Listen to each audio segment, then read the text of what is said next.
Ne prea pregătim pentru intelect și prea puțin pentru emoție. De ce avem nevoie să ne definim emoțiile ca să putem să comunicăm clar? Cuvintele sunt ultima problemă a noastră. Problema noastră sunt emoțiile și definirea clară a lor. Emoțiile noastre neclarificate ne bagă într-un război pe noi cu noi, în primul rând. Este poza sufletului nostru. Cuvintele sunt aliații mei de nădejde. Te simt, știu că ai venit, putem trăi împreună. Emoțiile sunt profesorii noștri și de fiecare dată au un mesaj pentru noi și de cele mai multe ori acel mesaj ne duce mai aproape de sufletul nostru. Problema mea cu măștile este să nu uit cine este actorul de dedesubt. Femeia nu e făcută să dețină controlul. Trebuie să fim bărbați, dar trebuie să fim echivalentul feminin al masculinului ca să putem să ajungem nu în egalitate, în complementaritate atunci când construim ceva. Dar eu n-am venit în seara asta să-ți cer vreun sfat. Eu am venit în seara asta doar să-ți spun, iar tu doar să mă asculți. Femeia de cele mai multe ori este un manipulator emoțional. Oare ce femeie își dorește să fie o masă care mai atrage atenția doar când bărbatul ei se împiedică de ea? Cum îți folosești tu feminitatea în carieră? Suntem oare oamenii care iubim sau suntem doar niște oameni care permitem să fim iubiți?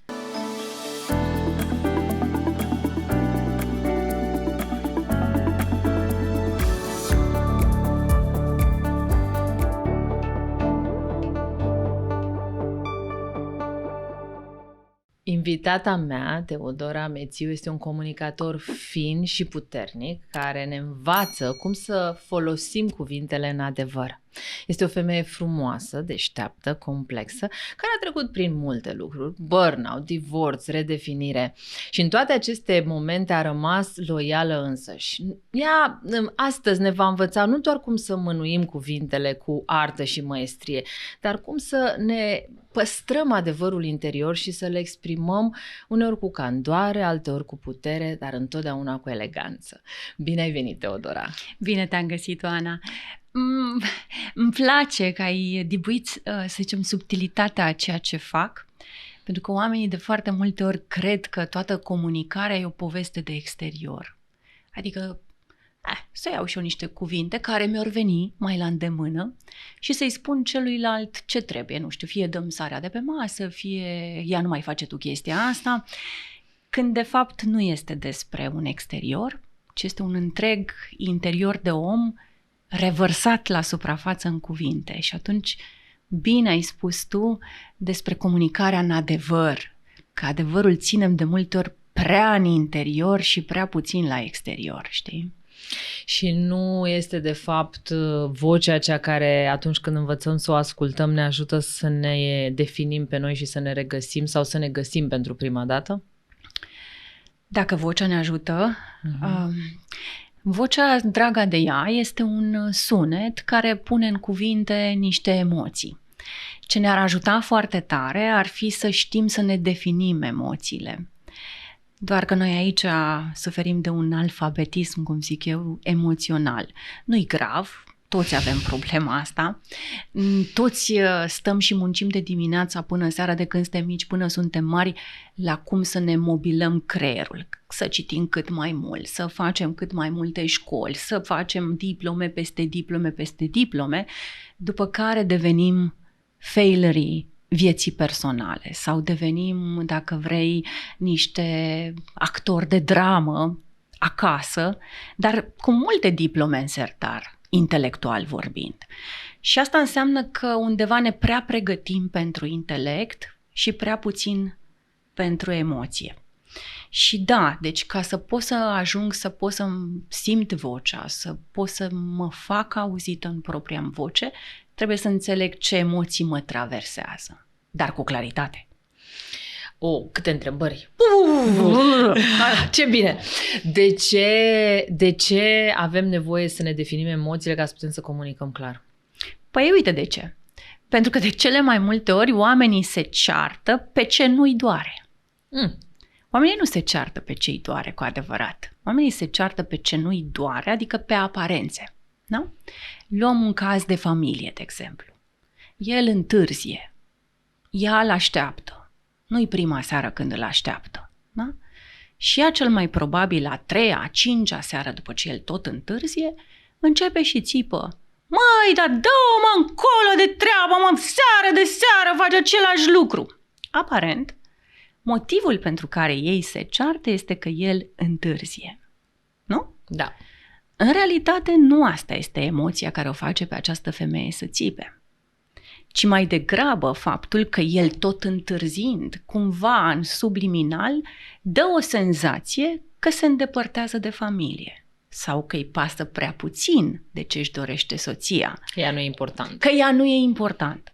Deci uite cum, de fapt, doar punându-mi întrebarea, dar de ce mă deranjează că Ionuț întârzie și nu-i prima oară când întârzie? Păi mă deranjează că nu mâncăm împreună. Păi și de ce mă deranjează că nu mâncăm împreună? Păi pentru că nu e ok să mănânc singură dacă sunt măritată. Păi și de ce te deranjează și de ce crezi tu că nu e ok să fii singură la masă? Pentru că dacă e să fiu singură, hai să fiu singură, că înseamnă că ăsta se îndepărtează de mine sau eu știu ce. Un simplu demers de a pune măcar de 3, de 4 ori, de 5 ori întrebarea de ce în jurul motivului pentru care aș sări la gâtul celuilalt, o să mă ducă spre adevărata durere, spre adevărata emoție din mine și nu spre un vârf de săgeată pe care dacă îl arunc lui Ionuț, iar întârzi, iar nu știu ce, Ionuț pe bună dreptate o să-mi spună, auzi, eu țin casa financiar. Șeful m-a ținut peste program de 3 ori, ce ai fi vrut să-i spun? Nu pot să plec, trebuie să plec, șefule, pentru că mă așteaptă soția cu paste? Adică, imediat, Ionuț în rațiunea lui, căci bărbații sunt profund raționali, imediat va reuși să o domine, dacă vrei, în comunicare și pe bună dreptate. Pentru că ea nu-și definește corect emoția. Bine, să ne uităm și invers, adică nici bărbații nu știu să-și definească bine emoția, dar eu întotdeauna vorbesc din punct de vedere al unei femei, că mi-e mai simplu să fac așa. Păi vezi tu, Teodora, ne-ai explicat extrem de simplu de ce oamenii te vor pe tine și în rol de terapeut. Da. Nu doar de public speaker. Pentru că, într-adevăr, este o nuanță foarte profundă cea pe care tu o scoți la suprafață acum. Noi nu știm cum să mânuim emoțiile noastre și nu știm cum să intrăm în dialog cu emoțiile noastre. Exact. Și atunci, de fapt, tot tăvălugul ăsta de senzații ne invadează creierul, ne excită, sistemul nervos central, ne pune într-o stare de furie sau de anxietate și noi, de fapt, pierdem controlul în acel moment. Nu doar la ce vroiam să spunem, dar la rezultatul pe care îl urmărim. Exact. Ai zis perfect. Cuvintele sunt ultima problemă a noastră. Problema noastră sunt emoțiile și definirea clară a lor. Căci dacă eu îmi definesc foarte clar ce mă doare, ce mă supără, Oana, cuvintele de a pune sau, găsirea cuvintelor pentru această emoție va fi fix ultima mea grijă. Da. Faptul că am claritate în emoție, o să vezi că, Doamne, o să-mi dea de la sine cuvintele de a o pune acolo pe masă în discuție. Dar, de fapt, răscoala în cuvinte vine de obicei când eu am o răscoală a emoțiilor pe care nu știu să o potolesc, nu știu să o definesc, nu știu să o traduc. Și atunci iau un cuvânt de aici, arunc ăsta de aici, care mi-e la îndemână, doar ca să scot furia și neputința mea de a înțelege și eu ce mă doare de fapt. Și, din păcate, experimentul ăsta nu face altceva decât să ne blocheze și mai mult, să ne alieneze, să ne îndepărteze, pentru că eu nu reușesc să rezolv problema mea interioară. Nu. Și m-am și certat cu soțul. Exact. Adică tu te îndepărtezi și de tine și de el celălalt. Și îl îndepărtezi și pe el de tine sau el o îndepărtează pe ea. Deci atenție la emoțiile noastre, pentru că emoțiile noastre neclarificate ne bagă într-un război pe noi cu noi în primul rând și apoi pe noi cu toți restul. Un om care nu știe să-și clarifice emoțiile este un om care îi va găsi pe ceilalți tot timpul vinovați de ce nu poate el să rezolve. Deci va fi acel om care tot timpul va da vina pe celălalt. Dar tu ești de vină că am ales locația, dar tu ești de vină că nu știu ce. Ori un partener care e veșnic vinovat pentru ceva ce celălalt partener nu poate rezolva, n-are cum să stea o veșnicie acolo în poveste. Deci, atenție la această clarificare a emoțiilor. Cred că este primul lucru pe care ar trebui să-l facem, apropo și de iubirea de sine, că tot auzim tot soiul de concepte. Până la iubire de sine, hai să văd un pic cine sunt eu. Care este mecanismul meu emoțional? Cum funcționez eu emoțional?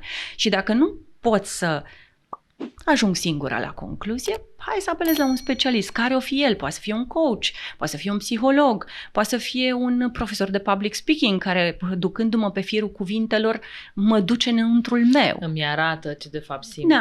Nu-i musai să aleg doar calea psihologiei, că am văzut și oameni mulțumiți, am văzut și oameni nemulțumiți pe partea asta. Deci sunt o groază de zone în care poți să afli cine ești. Teatru, arta teatrală. Eu am fost într-un curs de teatru și nu-ți vine să crezi cât am aflat despre mine. Da, e fantastic, e un exercițiu incredibil. Nu știam, de exemplu, că am cu tata o problemă, dar în teatru am aflat că am cu tata o problemă și am rezolvat-o și cu el și cu mine, dar, vezi, stau foarte multe emoții noi, acolo zici că dorm, nici nu știm de ele și bang, te trezești odată că reacționezi într-un fel și nici măcar tu nu înțelegi de ce. Da, și atunci observi, când faci acest exercițiu de vindecare emoțională, observi cum vocea ți se schimbă, pentru că de fapt vocea și ce spui tu și cuvintele ți se schimbă, este o reflexie a cine ești tu în momentul ăla. Exact. Vocea este ca o poză. Noi când ne uităm la o poză cu noi și spunem, mamă, ce frumoasă sunt, sau vai, ce rău arăt, da? Să ne imaginăm vocea o poză tot a noastră, doar că nu ne vedem pe noi acolo cu ochi, cu năsuc și guriță, ci ne vedem sufletul. Este poza sufletului nostru, din acel moment, cum bine ai spus tu. Dacă eu sunt furioasă, îți dai seama cum arată poza sufletului meu, iar vocea, sau dacă vrei expresia sonoră a sufletului meu va fi, da, nu prea grozavă, știi? Adică nici prea estetică și nici prea, să zicem, atractivă pentru cineva. Deci este poza sufletului nostru, vocea. Tu de ce ai ales această meserie? În ce fel te-au ajutat pe tine cuvintele să ajungi la tine? Cuvintele sunt... Cum să spun eu, fără cuvinte, sunt frumoasă cu mine, în relația cu mine și fără cuvinte și cu cuvinte. Dar știi ce am observat? Cuvintele sunt aliații mei de nădejde. Uite, de pildă, sunt protectorii mei.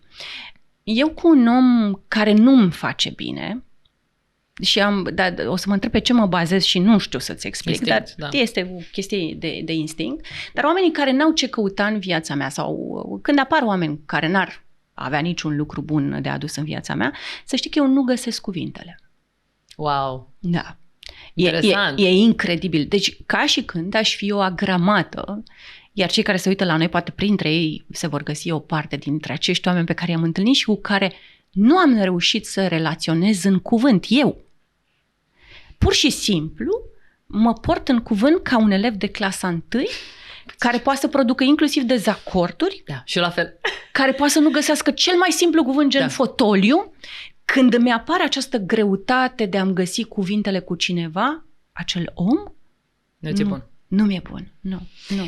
Atât de strânsă e legătura mea cu cuvântul. Da, e foarte interesant ce spui acum. Eu pățesc altceva când sunt intimidată de o persoană sau acea persoană este foarte emotivă, dar își refuză emoția, eu preiau, pentru că sunt empat.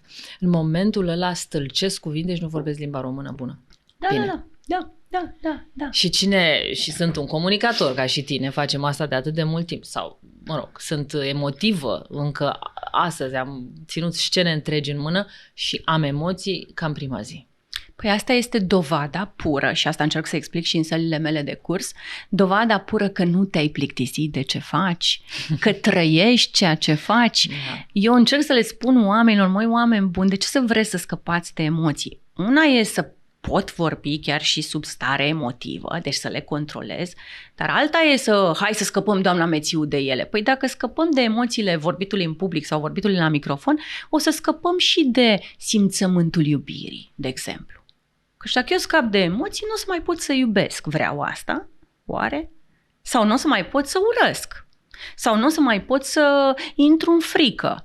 Deși toată lumea se teme de teamă, știi? Ori eu cred că cea mai mare frică ar trebui să fie frica de frică, știi?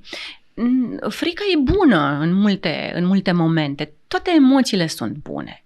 Mi-ar plăcea foarte tare să ne împrietenim cu aceste emoții. Uite, am avut o perioadă în burnout-ul de care povesteai tu, în care firește că în burnout apar niște stări dubioase, necunoscute. Se știe că necunoscutul e ceva ce ne sperie, în principiu. Și ajunsesem să vorbesc cu aceste emoții noi în viața mea și frica apăruse pe acolo. Și inițial am vrut să o refuz, adică go away, pleacă de aici, lasă-mă pace, mă încurci, ce cauți tu în viața mea, știi? După care am zis, stai puțin, e parte din mine.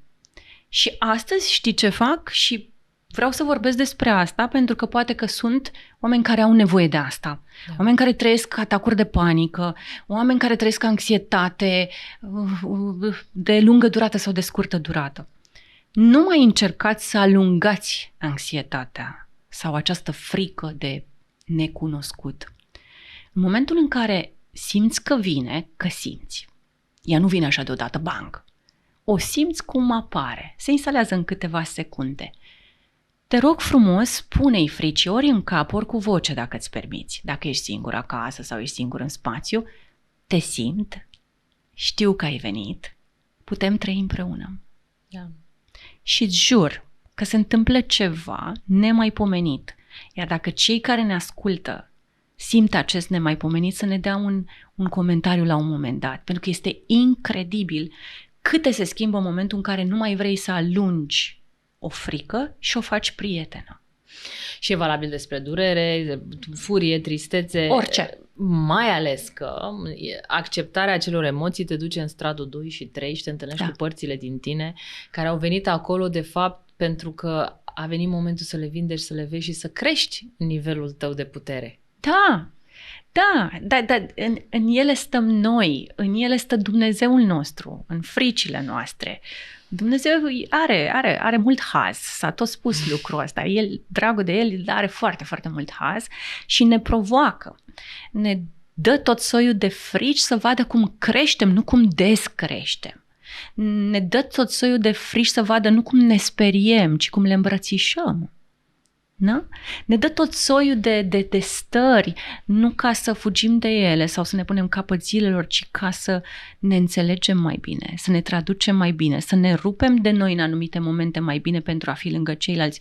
E foarte fain ce se întâmplă în acest aparent rău pe care îl mai trăim când și când unii și alții. Emoțiile sunt profesorii noștri și de fiecare dată au un mesaj pentru noi și de cele mai multe ori acel mesaj ne duce mai aproape de sufletul nostru. Clar. Ori dacă noi ne refuzăm emoțiile, zi tu mai departe, departe de sufletul nostru, dragii noștri. Dacă ați simțit asta, dați-ne un like. Exact. Ne îndepărtăm constant de sufletul nostru, că și te trezești la un moment dat. Sunt mulți oameni care vin și îmi spun, doamna Mețiu, să știți că de niște ani mă uit așa la mine și zic, Doamne, dar cine-ai fi eu? Dar care e sensul meu? Adică încep să-și pună probleme de sens. Și acolo se întâmplă probabil de-a lungul timpului tot soiul de depărtări, tot soiul de măști cu care am operat. Nu e o problemă că ne punem măști, Oana, că toți ne punem niște măști sociale și noi două acum avem niște măști sociale. E imposibil să nu le ai deloc. Problema mea cu măștile este să nu uit cine este actorul de dedesubt. Atunci intervine problema. Când eu pun atât de multe măști, că dacă te întreb, Oana, cine e actorul de dedesubt? Nu mai știi exact. Bâșbâi. Sunt foarte multe femei, cred că și bărbați, dar femeile vin mai des la cursurile noastre și le salutăm cu ocazia asta. Sunt foarte multe femei care nu știu cum să se găsească pe ele, nu știu cum să construiască o relație cu ele. Cum ar porni ele pe drumul ăsta simplu, în cuvintele tale?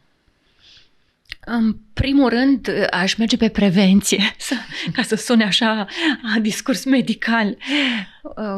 Dragi femei, dragi doamne, dragi domnișoare, nu vă mai pierdeți feminitatea. E foarte ușor astăzi să o pierzi și eu înțeleg de ce. Ne-am dorit foarte tare noi femeile să ajungem să conducem precum bărbații. Ne-am luptat prin Parlamentul European, Comisia a acceptat, deci acum, voturi, egalitate de șanse. Ne-a costat mult lucrul ăsta. În cursurile mele găsesc tot mai multe femei care deja au hormoni androgeni în voce, au sunet bărbătesc în voce și nu l-au avut întotdeauna. Atenție la fiecare pantalon pe care ni-l punem pe noi, căci fiecare pantalon pe care îl punem și azi, și mâine, și miercuri, și joi, și vineri, ne transformă tot mai mult într-un el și nu într-o ea. Deci eu cred că femeia are datoria, născându-se femeie, să moară femeie, nu doar un trup de femeie cu un spirit bărbătesc cumulat și câștigat între timp. Foarte frumos ce ai spus tu și aici trebuie să vorbim în detaliu, ca femeile și bărbații să înțeleagă că feminitatea nu se reduce la a mă comporta frumos, la a mă îmbrăca doar în fustă, deși mă ajută să mă îmbrac în fustă, mă ajută să-mi pun un ruj, mă ajută să mă uit în oglindă, să-mi fac un spa, dar e mult mai profund decât atât. Corect, sunt artificii de exterior, bine. Exact, punctați, vorbim de emoții, vorbim de o stare, vorbim de o anumită atitudine pe care trebuie să învățăm să o cultivăm, pentru că și feminitatea asta, faptul că mă nasc în corpul unei femei nu mă face feminină. Cum câștig feminitatea? Cum pornesc pe drumul ăsta? Cum o cultiv? Crede-mă, Teodora, cu asta mă ocup și femeile sunt foarte confuze. Nu știu de unde să pornească. Și au nevoie de un pic de ABC până când își dau drumul. Din punctul tău de vedere, care ar fi acest ABC? Eu cred că aul din tot traseul ar fi să nu-mi doresc controlul ăsta care ne-a zăpăcit mințile. Femeia nu e făcută să dețină controlul. Femeia e făcută să nu dețină controlul și să se lase pe spate tot timpul purtată de bărbatul ei. Dacă ea începe să fie un conducător în profesie, de exemplu, ea va începe și va prinde gustul de a avea controlul lucrurilor, inclusiv acasă. Și asta este primul punct în care ea începe să se îndepărteze de feminitatea ei, căci ea acasă nu trebuie să fie șeful cu controlul, ea acasă trebuie să fie doar lumina și căldura. Restul sau de restul se ocupă el. Dar aici e foarte greu, Ana, pentru că dacă eu astăzi vin acasă cu mai mulți bani decât vine el, deși ce are una cu alta? Asta e întrebarea, știi? Dar hai să punem situația clasică. Deci eu țin mai mult casa decât o ține el, că așa e vremea acum. Parcă femeile, să zicem, au un vârf al lor pe care și îl trăiesc. Ei îi este foarte greu să nu se impună și să nu dețină controlul și acasă, pe facturi, pe ce investiții mai face, pe că doar vorba aceea. Ea contribuie poate mai mult decât el. El se face mic și tot mai mic, nu mai înțelege unde-i bărbăția lui, da? Azi, mâine nici nu mai poate fi bărbat în niciun soi de situație și ei doi se rup în timp. Ea simte că se poate descurca oricum, că își poate găsi orice altă variantă, dar de fapt aici problema a plecat, repet, de la ea, în opinia mea, și de la acceptul ei de a nu mai fi femeia aia lipsită de control. Femeia, prin asta o definești, că ea nu are un control, măi. Ea este lumină, ea este căldură, ea umple casa și de miros frumos când gătește, și de mirosul parfumului ei, și de blândețea ei, de fragilitatea ei. Ea n-are voie să fie, pune-ți, te rog frumos, pantofii acolo. Nu are voie să fie un conducător acasă. Dar tu ești o femeie puternică și înainte să spun asta și apoi adresez o altă întrebare sau un alt scenariu. Tu ești o femeie puternică și sunt convinsă, ca și mine, că nu-ți dorești să renunți neapărat la puterea ta și la libertatea de a-ți o exercita într-un loc potrivit, cum este la muncă sau în cariera ta. Ce le-ai sfătui pe femeile independente și puternice care acum sunt într-un context bun pentru asta. Da. Și e păcat să nu își fructifice potențialul. Ce le-ai sfătui înainte să ajungă acasă? Ca să poată să le aibă pe amândouă, pentru că asta este fascinant la o femeie. E posibil să le ai pe amândouă. Da. Nici nu știu ce le-aș sfătui, Oana, pentru că eu m-am chinuit cu povestea asta. De-aia te întreb. Da, mă și întrebi, da. Eu m-am chinuit cu povestea asta foarte tare, pentru că noroc că m-am prins la timp. Venea femeia puternică, cum spui tu, din cursuri, de pe scene și venea acasă și trebuia să devină un pui sfrijit, adică undeva, știi, da. Nu mai mergea. Eu îți spun care e formula noastră de acasă. La noi în casă, la mine și Mihai acasă și cu cei 3 copii ai noștri la oaltă, nu e niciunul cocoșul. Adică la noi nu există cocoș în casă, există cocoș temporar. Și mie asta îmi place. Adică cocoșul temporar e ăla care se pricepe cel mai bine la speța pe care noi o avem în familie. Să preia conducerea în momentul acela. Exact. Deci fluiditate. E o fluiditate, da. Și mie asta îmi dă un foarte mare confort, pentru că asta m-a ajutat pe mine de-a lungul timpului să rămân acasă femeie. Eu acasă nu mă ocup decât de lucruri femeiești. Cred că e un alt lucru la care ar trebui să ne gândim noi femeile. Eu de când intru în casă cam las povestea cu munca. Prima întrebare pe care o primesc este: ce mâncăm în seara asta? Punem șorțul, vorba vine că nu-l avem, și ne apucăm și gătim. Deci facem lucruri de femeie, da? De mamă și de femeie.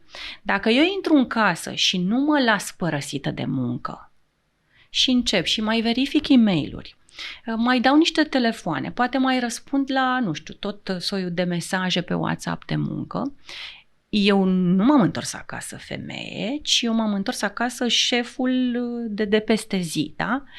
Exclus să mai fac asta. Deci primul lucru înainte să intru în casă este că mă dezbrac de energia respectivă. După care mă duc acasă și fac lucruri pe care nu le fac în restul timpului. Asta ar fi ideal. De pildă, eu mă joc foarte mult cu copiii și sunt cam cea mai slabă din familia noastră la orice jucăm. Prin urmare, sunt fraieră. Da? Și postura asta de fraieră te păstrează în feminitate, cumva, știi? Apoi, ascult. Uite, asta eu nu fac pe parcursul zilei. Eu pe parcursul zilei trebuie să vorbesc foarte Delegi. mult. Da, eu deleg, vorbesc, împart, îi învăț pe oameni. Acasă ascult. O chem pe Maria, apoi o chem pe Anastasia, apoi vorbesc cu Mihai, dar ascult. Eu acasă sunt cel mai mare ascultător. Căci femeia asta ar trebui să fie, un ascultător, pentru că femeia e înțeleaptă. E și isteață, dar ea are mult mai multe șanse de înțelepciune, zic eu, în familie decât oricare alt membru. Și atunci, înțeleptul trebuie să asculte, nu să vorbească și să dicteze. Habar n-am dacă ți-am dat niște pași coerenți aici. Dar mi-ai dat un exemplu și este extraordinar. Eu tot timpul le spun femeilor: opriți-vă, chiar și după ce trimiteți copiii înainte din mașină, dacă i-ați luat de la școală, și stați 10 minute cu voi și schimbați undeva acolo în structura voastră interioară rolurile. Și intră ca femeie sau ca mamă. Da. Știi, intră din rolul tău, pentru că în momentul în care cobori în inimă ca mamă sau cobori în corp ca femeie, chiar dacă ești obosită, ești în altă energie și imprimi o altă dinamică. Eu nu gătesc pentru Mihai al meu, culmea, îl cheamă tot Mihai. Pe mine asta mă ajută foarte tare, gătitul. Dar o fac pentru fia mea. Ale naibii supă cu găluști, naibii găluștile alea care mi-au luat o eternitate și am plâns de 3 ori pentru că pe mine nu m-a învățat nimeni. Te văd și eu cum să le faci. Între timp le-am practicat de multe ori, mi-ies, dar aștept formule noi. Ale naibii găluștile alea sunt cel mai bun medicament pentru fia mea, nu doar fizic într-o răceală, ci emoțional. Da. Se umple casa de ceva. Și zici, ok, eu totuși sunt o femeie de business, sunt o femeie spirituală, fac drag, ce mai am eu timp de găluști, mai am eu timp să mă duc la bunicii mei și să am grijă de casa lor, pentru că încă nu sunt pregătiți să accepte pe ceva în casă. Că așa a fost cutuma la ei. Da. Și îmi pun mănușile de cauciuc și mă gândesc: ești nebună, Oana, la 12 noaptea faci chestia asta sau la 8 seara, dar o fac din iubire. Asta spun. Pentru ei. Și nu pierd nimic. Da. Și mă simt bine. Emoțional mă simt bine, pentru că de fapt și noi avem nevoie de iubire și de feminitate și de rolul ăsta. Nu e doar pentru ei. Nu știu dacă am auzit bine sau vorbesc din habar n-am din ce, dar am o informație în cap cu care am rămas de la cineva, nu e a mea, și care mi s-a părut justă. Și anume că Dumnezeu nu a născut femeia capabilă ca trup și ca spirit să ducă stresul profesional. Și asta ar confirma nu știu câte oară că Dumnezeu e genial. Adică noi medical, noi femeile, nu avem nici sistemul hormonal, dar s-ar putea repet, să spun o prostie, dacă sunt medici care ne urmăresc, să mă ierte. Eu simt că am rămas cu informația asta în cap dintr-un podcast, habar n-am de unde. Dar mie mi s-a părut justă. Deci noi medical nu ne-am născut ca sistem hormonal, ca ce vrei tu, capabile să ducem acest stres profesional bărbătesc. Ci bărbații s-au născut în fizicul ăsta care poate tolera și poate duce în spate stresul.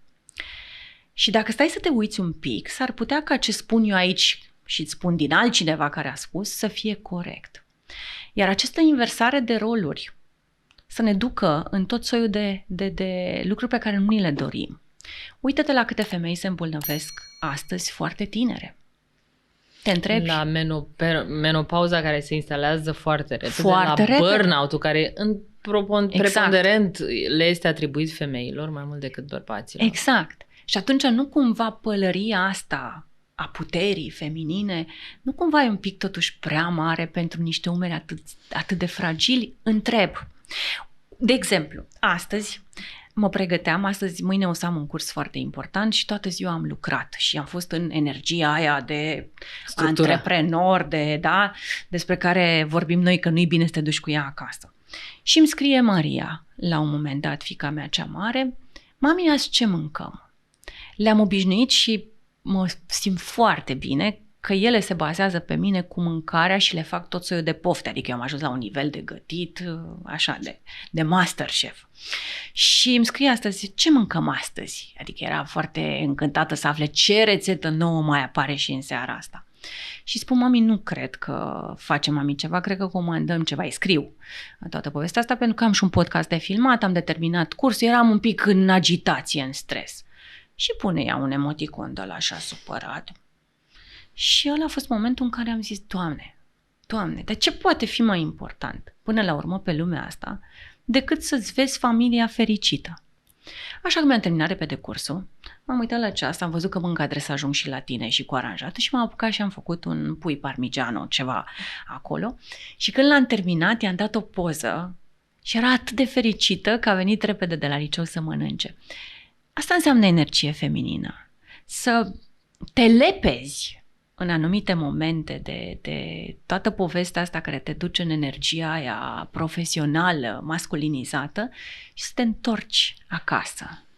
Da, dar ce vorbești tu acum este de fapt despre o definire corectă, o curățare a condiționării masculine în feminitatea noastră, adică, băi, nu trebuie să lucrăm cu uneltele masculine ca să atingem vârfuri în cariera noastră, trebuie să o facem cu o feminitate corect înțeleasă. Foarte bine spus. Și profundă și matură, pe care trebuie să o înțelegem și să o ne definim și să o atingem, să o cultivăm și să o atingem.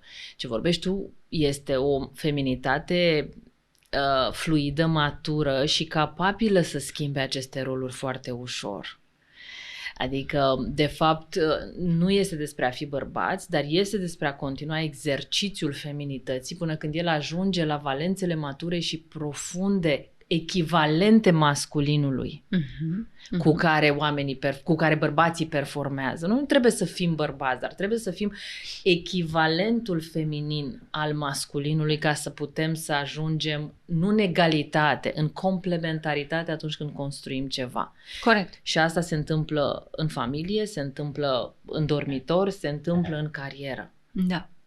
Cum îți folosești tu feminitatea în carieră și cum s-a produs schimbarea asta de la masculin la feminin chiar și în carieră? Pentru că sunt convinsă că dacă ne povestești atât de clar despre cum îți protejezi feminitatea acasă și cum ți-o păstrezi vie, e clar că la un moment dat s-a produs o reconvertire, știi? Da.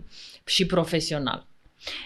Pe mine mă ajută vocea foarte tare. Eu, lucrând foarte des cu vocile, sigur, tu ca să schimbi o voce, Oana, trebuie să o auzi, nu?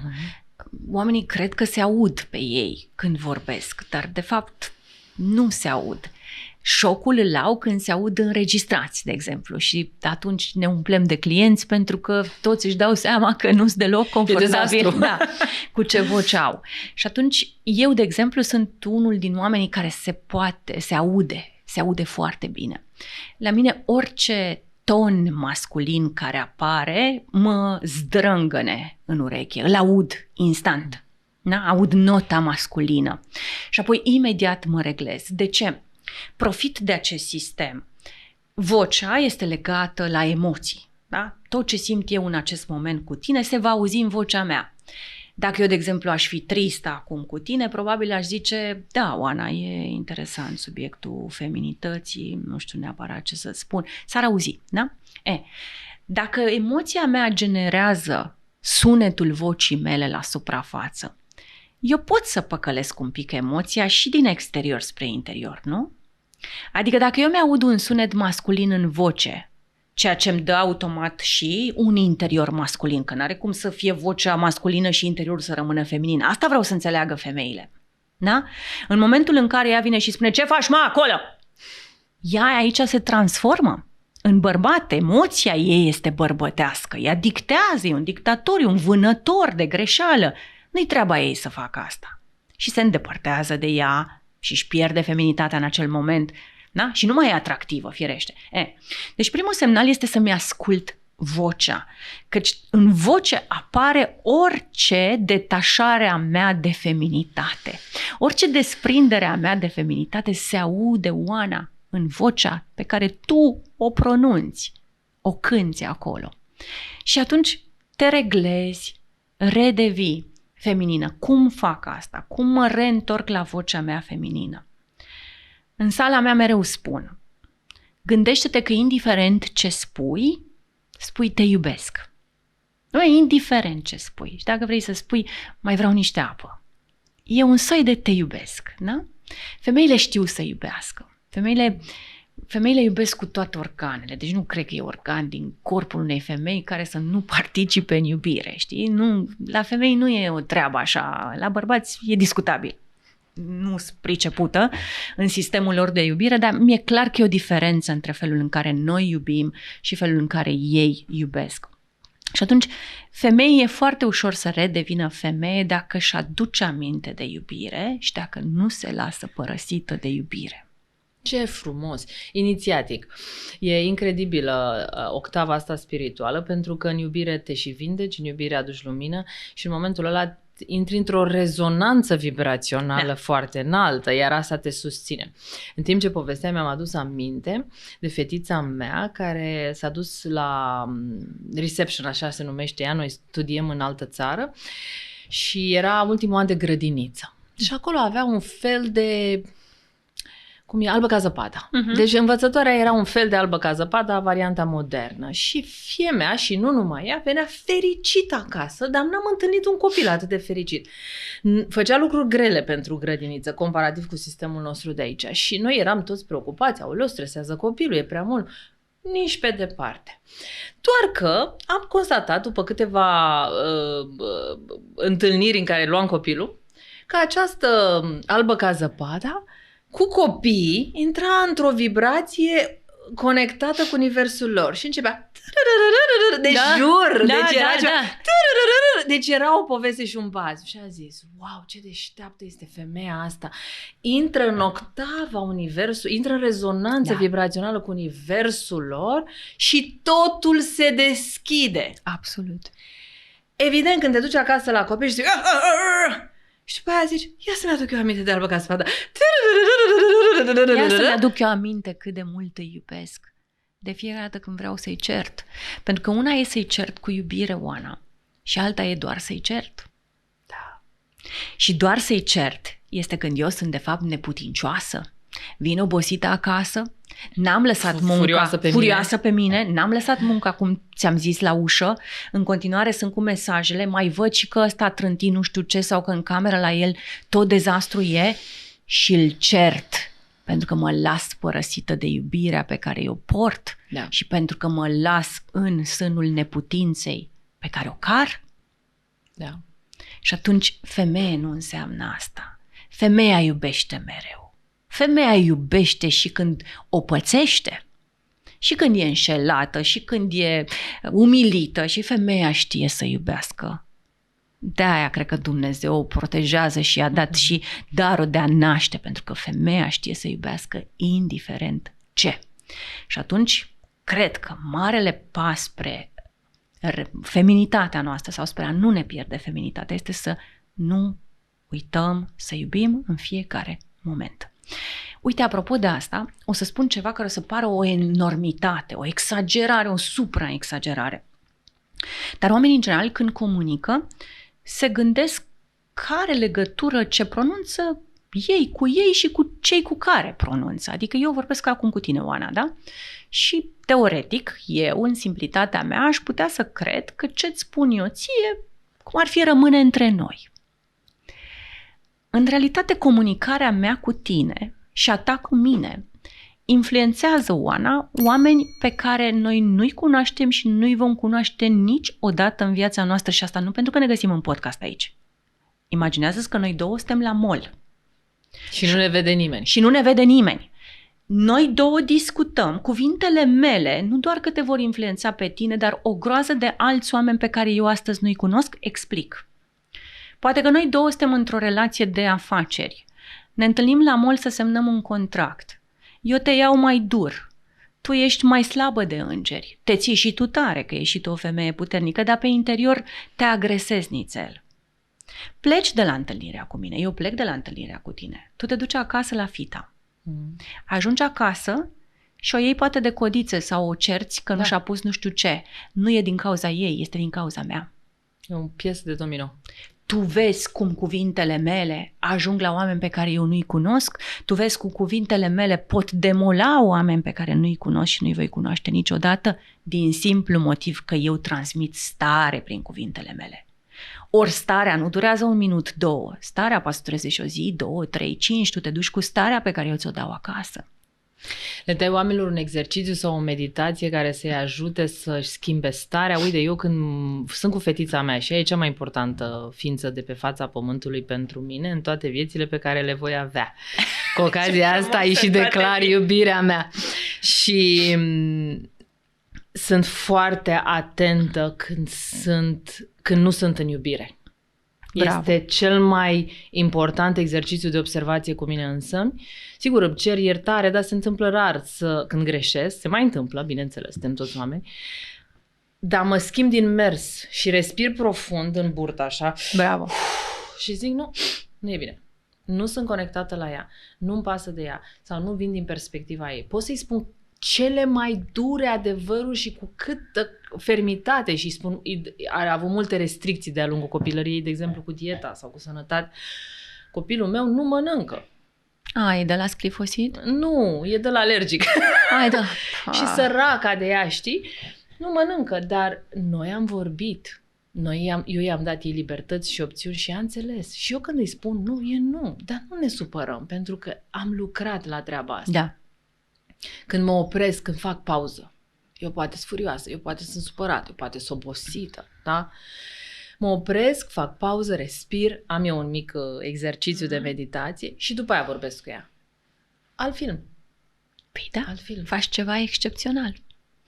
Că mă întreabă foarte mulți oameni, Doamna Mețiu, ce să fac, Doamnă, când vine să-l strâng de cât, omor direct, ori pe al meu, ori pe copil, ori că mă fac ăștia cu capul. Doamnă, primul cuvânt al dumneavoastră când sunteți nervoasă să fie o respirație. Da. Dacă atunci când îți vine să-i spui de toate celui din fața ta, în loc de primul cuvânt care ar putea fi mă ce, ai pune o respirație, tot universul va arăta complet diferit. Dacă nu pot să fac asta, că uite, de exemplu și mie acasă cu fetele, sunt 2 adolescente, nu-i ușor, cu 2 deodată. Nu-mi iese tot timpul ca primul meu cuvânt să fie o respirație. Și dacă simt acolo niște tonuri mai de dictator, imediat mă retrag, zic, vine mami imediat și continuăm, trebuie să merg până la baie. Mă folosesc de baia asta, Dumnezeule, deci baia asta a devenit... Angora ta. Da, angora mea. Și mă duc în baie și stau acolo cât îmi trebuie, preț de câteva minute, până îmi renegociez tot interiorul. Iar renegocierea are legătură cu întoarcerea la dragoste, indiferent ce se întâmplă acum. Pentru mine asta e cel mai important. Și la prezență. Uite, mi-a dat o lecție Măriuca mea și o spun, cred că e a doua oară când o spun, îmi pare rău dacă o mai aude cineva a doua oară, dar o spun că e importantă. Vine fimea acasă de la liceu și începe și îmi spune ce probleme are la școală. Dar nu trec 2 minute de probleme, că îi spun, stai domnule liniștită, uite, facem așa. ea înțeleaptă, mă ascultă și îmi spune mai departe, da, stai să-ți mai spun că nu e totul. Ok. Eu ascult ca o doamnă comunicatoare ce sunt. După alte 2 minute de probleme zic, stai, păi da, și asta este piece of cake. Păi da, facem așa. La un moment dat, Maria, cu o înțelepciune și cu un rafinament, că e o rafinată așa în cuvânt, îmi spune, mami, nu știu dacă te-ai prins, dar eu n-am venit în seara asta să-ți cer vreun sfat. Eu am venit în seara asta doar să-ți spun, iar tu doar să mă asculți. Mai Ioana, e întâmplare de acum 2, 3, 5 săptămâni. Eu sunt dita-i comunicator, înțelegi? Da. Și n-am înțeles un lucru simplu. Că de multe ori oamenii în viața noastră, că sunt adulți, că sunt copii, zău dacă au nevoie de sfaturile noastre prețioase, zău. Da.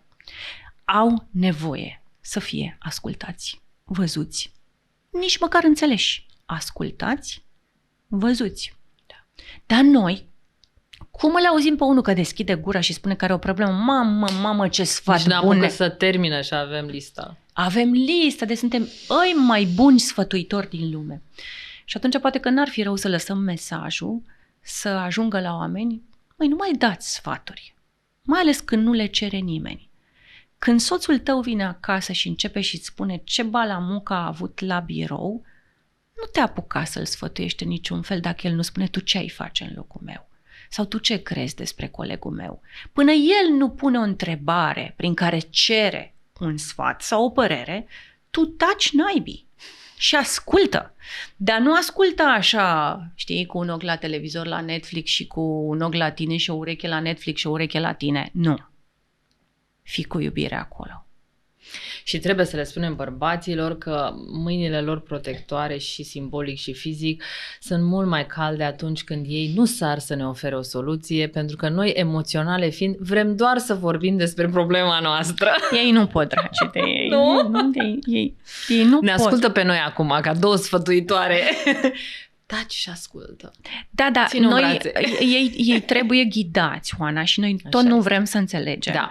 Că ei au nevoie de ghidaj, adică noi trebuie să le dăm ca prospectele alea medicale sau tehnice de instalare a unui pat, noi trebuie să le dăm un prospect de hai să-ți arăt cum vreau să mă iubești.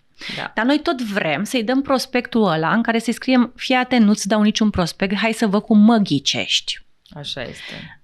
Ei nu pot cu ghicitul. Nu, și cred că ăla e momentul în care când o femeie acceptă să treacă de la așteptare la ghidare, trece de la adolescentă la femeie.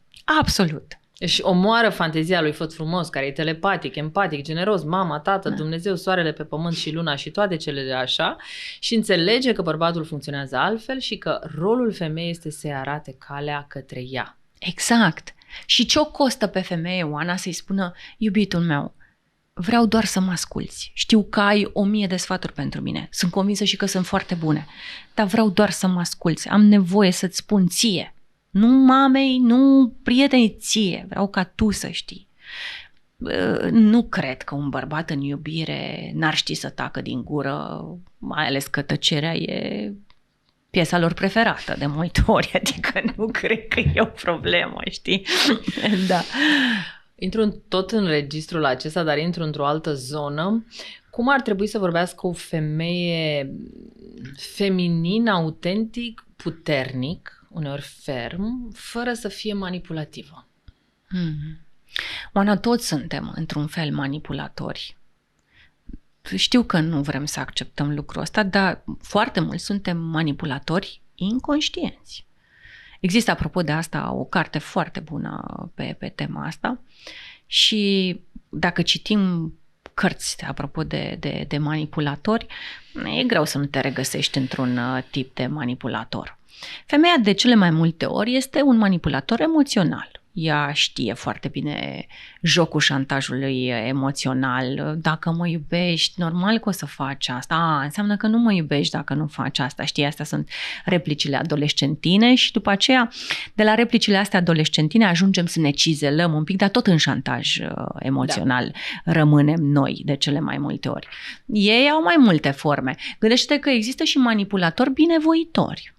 Deci există și așa ceva. Oameni care au intenții bune, dar de dragul intențiilor lor bune, atâta te zăpăcesc până când te duc în punctul în care doresc ei. Nu știu să-ți spun cum poți să nu devii manipulator. Din punctul meu de vedere, manipulatorul este în mod special cel conștient. Da? Este cel care își propune dinainte ca tu să vii acasă cum să-l fac eu pe al meu să accepte să vină mama la noi să stea 3 luni. Și deja îmi fac în cap tot soiul de argumente, de scenarii, le planific, adică e cu premeditare treaba. Aia este manipulare. Cum să n-ajungi în povestea asta? E simplu, nu face lucruri de genul ăsta. E foarte simplu. Vine acasă, spune adevărul, iubitule, o iubesc pe mama, știu că tu nu o suporți.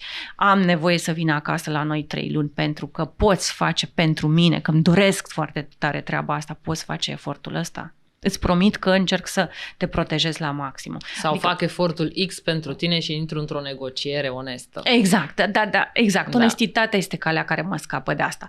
Că în rest sunt un manipulator nepremeditat, deci inconștient, aici nu știu să-ți spun că aici toți suntem într-o formă sau alta manipulatori. Da, foarte, foarte bună observația ta. Tot în registrul intimității și al relațiilor am observat ceva și am trăit pe pielea mea. Cum rezolvăm această situație pe care poate tu reușești să o pui în cuvinte mai simplu și mai clar decât îmi iese mie? Intrăm într-o relație și când suntem îndrăgostiți, ascultăm, respirăm, vibrăm la fiecare gest, emoție, nuanță cu care emite celălalt.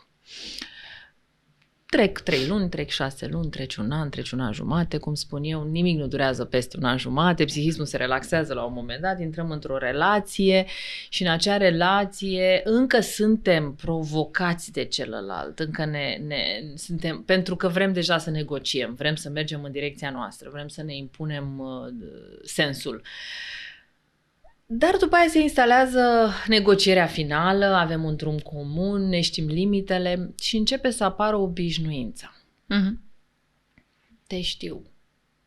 Și ești previzibilă pentru mine. Mă trezesc în fiecare dimineață, îți fac cafeaua preferată, vorbim același lucru. Și din momentul acela ceva moare.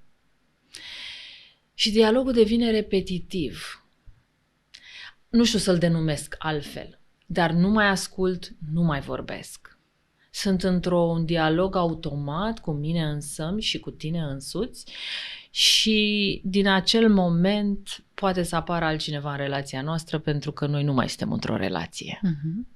E atât de subtil, nu vedem, nimeni nu vorbește despre asta, este despre comunicare de la un cap la altul și eu cred că asta e premergător a orice. Care intervine mai târziu, înșelare, trădare, deconectare, divorț, separare, ce vrei tu. E foarte adevărat și foarte complicat ce povestești tu aici. E pentru că suntem într-un soi de replică falsă a iubirii. La început, când vorbeai tu de îndrăgosteală, aia este fix o replică falsă a iubirii din care totuși pot să învăț ceva mișto.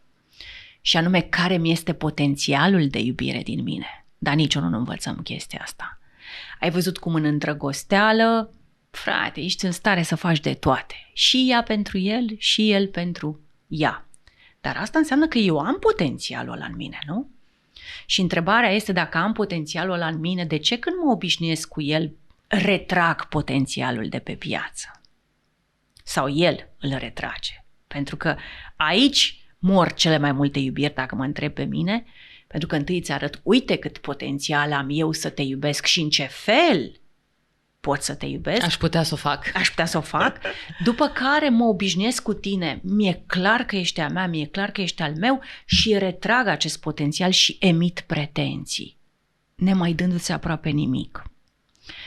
De ce intervine obișnuința? Căci asta a fost întrebarea.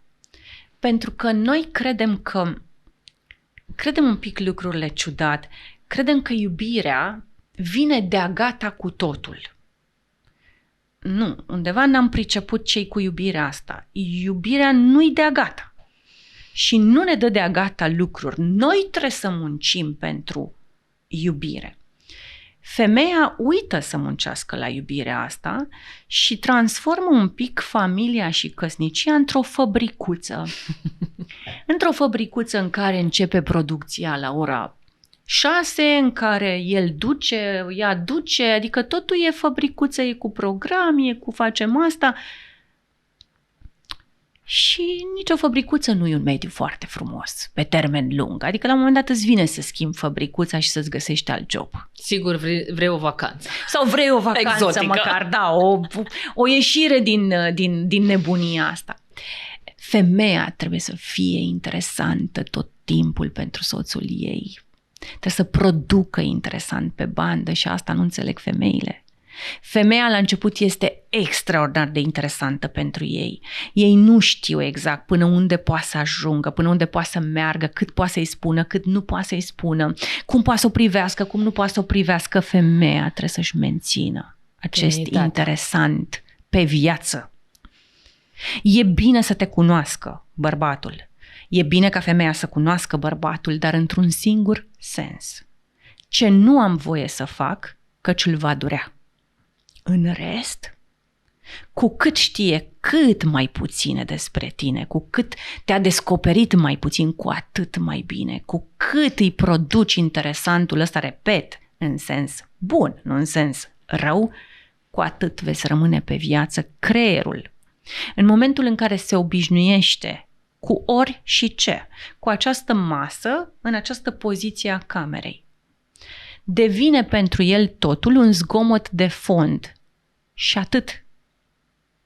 Sau un obiect pe care îl remarc atunci când am nevoie să pun o farfurie cu mâncare și văd masa din nou, deși ea e aici dintotdeauna, dar atât de tare m-am obișnuit cu ea că nu mai văd. Ba, în momentul în care mă împiedic de ea în timp ce vorbesc la telefon, iarăși o mai remarc. Adică când mi atrage atenția într-un mod surprinzător. Oare ce femeie își dorește să fie o masă care mai atrage atenția doar când bărbatul ei se împiedică de ea? Deci nu deveniți comode. Nu. Și nici ei. Nici ei n-au voie să devină comozi. Am mai dat niște exemple de-a lungul timpului. Sunt atâtea lucruri mici pe care noi, femeile, le putem face. Mergem de regulă să ne cumpărăm hăinuțe, că noi suntem mai interesate de partea asta decât sunt ei. Și venim foarte bucuroase. Eu înțeleg bucuria asta a femeii. Și mergem la el, poate în bucătărie, poate în sufragerie și spunem, uite iubitule ce mi-am luat. Și el spune, da, frumoasă. După care mă duc, o pun pe mine, vin în sufragerie, în tocuri. Îți place? Da, ești foarte frumoasă, arăți foarte bine. Ce să aprecieze omul ăsta? Ești într-o rochie de cocktail în sufrageria voastră.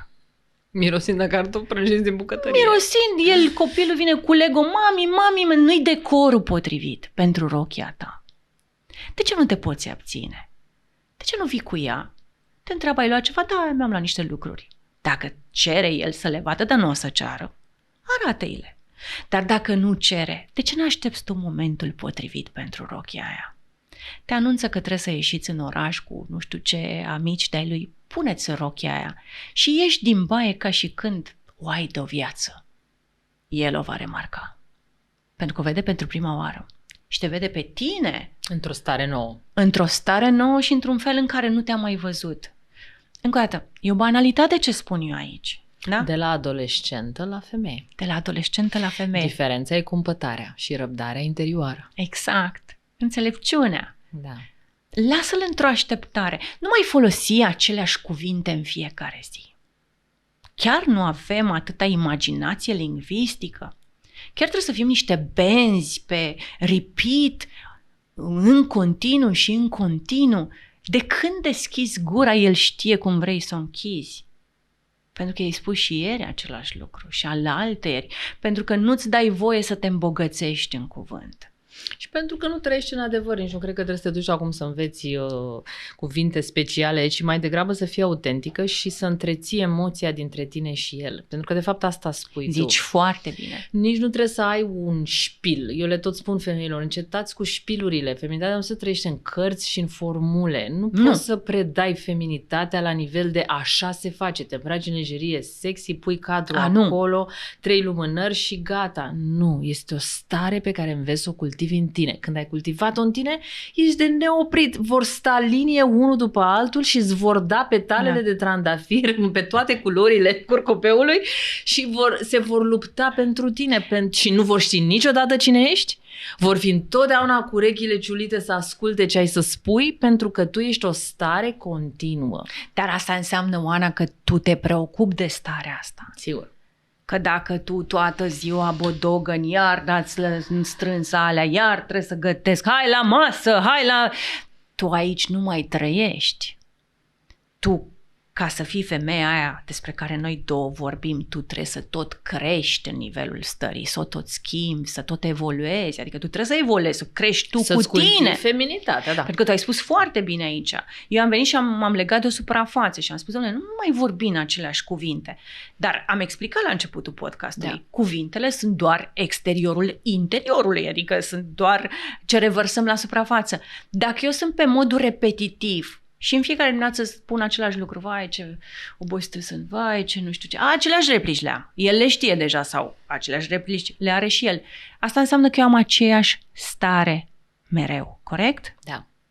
Păi, despre asta e vorba. Da. Și este exercițiul meu să am mai multe emoții, nu a lui. Da. Teodora, aș vorbi cu tine la nesfârșit și sigur repetăm. Măi, și eu cu tine. S-a terminat deja? Da, aproape. Nu știu ce am vorbit noi aici, dar... Stai să-ți povestesc. Aș vrea în încheiere să facem 2 lucruri. Odată să ne faci un rezumat al felului în care noi trebuie să trăim în iubire și în feminitate. Apoi o să te invit să-mi adresezi o întrebare spontan și la final am un cadou pentru tine. Câteva rânduri pe care le-am scris pentru tine și sunt cadoul nostru pentru că ai acceptat invitația noastră în acest podcast. Pentru mine, rezumatul legat de iubire este să fim atenți cine suntem în iubire. Suntem oare oamenii care iubim sau suntem doar niște oameni care permitem să fim iubiți? Pentru că nu e unul și același lucru. Iubirea e extraordinar să fii furnizor de iubire și nu doar receptor de iubire. De aceea n-aș recomanda acest statut de îți permit să mă iubești. Când vrei să-i permiți sau când îi permiți celuilalt să te iubească, este totul despre tine. Dar iubirea nu este despre mine, ci este întotdeauna despre celălalt. Am fost foarte judecată pe rețelele sociale și îmi dau seama cât de îndepărtați suntem de iubire, tocmai pentru că am fost atât de judecată atunci când am spus că să iubești înseamnă să uiți realmente de tine, de dragul celui din fața ta și de dragul celui pe care îl iubești. Să iubești înseamnă că în orice stare de oboseală ai fi, când îți apare iubirea în fața ochilor, găsești energie să te ridici, să o strângi în brațe și să întrebi, vrei un ceai? Asta este iubirea, de fapt. Nu, dă-mi și mie un ceai, iubire, iubire, dar iar nu m-ai invitat la film.